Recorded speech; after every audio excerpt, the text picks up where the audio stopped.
once voted the sexiest man alive. There you go. Well, you might have seen him play an action hero in White House Down.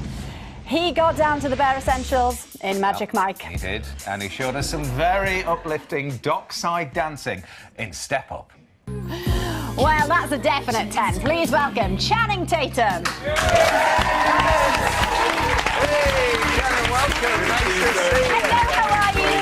Welcome. I'm not having just one. Every time. I'm having two. Every time, sorry. Have a seat, have a seat. So we were just watching you spinning round on the end of the pier there. That song actually still gets me. Does it? Not even joking. I'm not saying it for effect. Like, it really does. One, it's a really good song. Yeah, and it's a beautiful dance. Yeah. With a beautiful lady. Yeah, we just had our 12-year anniversary, and we just wanted to make sure that we could still do the lift after it's been 12 years. A little harder. Yeah. Not because she was actually probably lighter, but I'm just getting a little weaker in my old age. Right. And you and your wife, that's when you met, wasn't it, on the set of Step Up? Yep. The very first time I ever met her was on the audition. She came in for a chemistry read, and she actually interrupted someone else's audition. So I think she just kind of she just sabotaged somebody. She was really nervous, had bad breath, and I was like, that's it, you're mine. I'm marrying you. Lovely. Well, this got us thinking, Channing, because we want to know how many of you at home met your partner at work. So, yeah, we want to hear from you. If a workplace romance sparked off your relationship, please send us a photo of you both and then tell us where and how it all started. Maybe leave out the breath. Now, Logan Lucky, a new film, which we're going to talk all about later on, had its premiere in London last night. Very glitzy affair, looking very sharp there. But it's interesting because actually over in the States, you decided to go down a different path, didn't you, with promo, and in a very different way to that. So just explain a bit about what you were doing over there. Yeah, usually, I mean, like you guys probably know, to promote a movie, they put you in a hotel room and they bring in, interviewers to interview you about, the movie that are generally really versed in film and stories, and instead of doing that, which that's always fine, but we made the movie about just regular folks in the middle of America in the heartland, and decided to try to do something a little different. So I put a bunch of my buddies in a van. This went viral, didn't it? This this is Beatrice. That's the Queen Bee, the other one. Yeah, we gave this girl a Harley for her. I think she was 20 years old. As a present. Yeah, just Harley gave it to us to give away, and so we tried to give away. We gave away Snowco cards, which is like a gas station cards. Yeah. We tried to give just a little bit back, and still had a little fun. And really, I wanted to know what they wanted to ask. Just normal people wanted to ask me. I asked them questions, and just to change it up, though. Good. Great. Yeah. Super idea. Well, we're going to be talking about the film later on. I loved it. I have to say, I really enjoyed it. Now, with that, to a festival this weekend and you fancy watching a heist movie instead, well, Channing's latest film, Logan Lucky, it's out on Friday. And it features Daniel Craig as you have never seen him before. Wow. Logan Lucky, directed by Steven Soderbergh, who's come out of retirement to do it. Yep. So he did Magic Mike, which was a huge success. There he is, there in the middle, between you and Adam. So how did he sell this film to you then? We're actually filming Magic Mike 2, and he was just running camera and DPing and editing for his good friend Greg, and he told me that him and the writer Rebecca Blunt were working on something for him to actually come back. And I mean, he's technically done more directing when he was retired than when, but he was just, TV directing, that he doesn't count as, theatrical directing. But I don't know, he's always been a sort of slippery one in that case. And I was like, well, what is it? And he basically said it's just a hillbilly, like basically a bunch of good old boys, rednecks, robbing NASCAR, and that got a good giggle out of me, because most heist movies are like career thieves and like high tech, and to see these guys kind of bumbling their way through Quite it. basic in terms of how they do. Yeah, I mean they're just like a family that doesn't do this. They might have knocked over like a liquor store off a dare or something, but not actually like, I bet you won't do it. But they're robbing one of the biggest corporations, sports venues in the country. Yeah. And similar to the kind of Ocean's films, you are absolutely rooting for you guys Oh, yeah. to achieve. You really are. Yeah. But you mentioned the writer there, and she said that this character was kind of based on your life story, your character Jimmy Logan. Yeah. Yeah, I mean, I actually played American football in college in West Virginia, weirdly enough, but I was from Florida. So I got to, after I was done, I sort of hung it up. I got to come back to Tampa, which was a little bit more of a metropolis, and it had a lot more opportunity in America right now, and even probably for a couple decades now. West Virginia, Kentucky, and certain areas of America where the coal industry was kind of the central industry for all the jobs, it just went away. When the coal industry went away, they just shut the doors down, and all the jobs went away. But people were living there. They've had, you know, many generations of families there, and they didn't want to leave. So now they're having to try to figure something else out. And Jimmy just happens to live in one of these towns and is trying to make some sort of semblance of a life. Yeah, and it's a heist movie, as we said, but it's also quite comedic, as we saw there in the clip, because there's some really good one-liners in there, isn't there? I mean, Soderbergh is kind of he can be a very serious man and make very serious movies, but I love it when he makes a fun movie. And you know, he's always said, you know, don't try to be funny, be fun, and that's. You know, even though this movie is set in a kind of in a place that is a little bit desperate at the moment, they're really like full of life, and the movie should be that way as well. And I think I just love these characters. They're just all kind of deeply. They mean a lot to me. Yeah, sure. And I mean, you produced this as well. So how involved do you get from that side of things? And do you get involved with the likes of Daniel Craig's performance and what have you? Oh man, Daniel! I don't know. It's a complete coup that we got Daniel in this movie. I mean, I think we got so lucky. So did you swing that?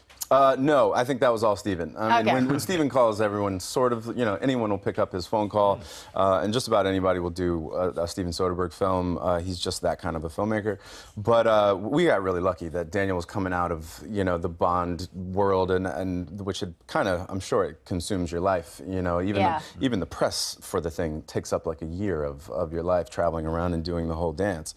And he just wanted to do something crazy. He just wanted to do something outside of that world.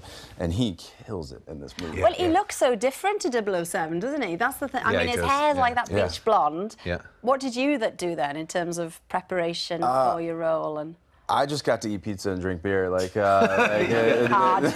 Yeah, you super didn't have tough. to be ripped. Admitted. You didn't have to be ripped for this one. No, you did not want to see my shirt off in this movie. It would have been a whole different. You'd been like, "Who's that?" Yeah, I mean, and to be honest, I didn't. It's not like Soderbergh was like, "Look, I want you to gain a bunch of weight for this." I was just like. I don't know. I just want to, you know, Jimmy Logan would after work have beer and pizza, so I just did that. I'll just go with that. Yeah, I'm just gonna go with that. Cut to like at the end of the film, I'd put on like 35, 40 pounds, and I was like, this was for the character, baby. Like, don't. I'll take it off eventually. I got like 25 of it off so far. I haven't done that good a job getting it off. Well, as we said, it's out Friday. Yeah. It's out Friday. Now, it was announced last week, as we've been talking there, that Daniel Craig would be playing James Bond for a fifth and final time. Good news. But why is it that Bond villains are never as good-looking as 007? Well, Adam Pearson is on a mission to add him there. Hope it went well. Exactly. Hope it went well, the screen test. Yeah. So, as the film is called Logan Lucky, we just wanted to work out how lucky you were. Oh. So, will you indulge us and play Channing Tatum's Lucky Dip? Come on! Is that a no? Yeah, no, it's a yes. OK, so you just spin the tombola.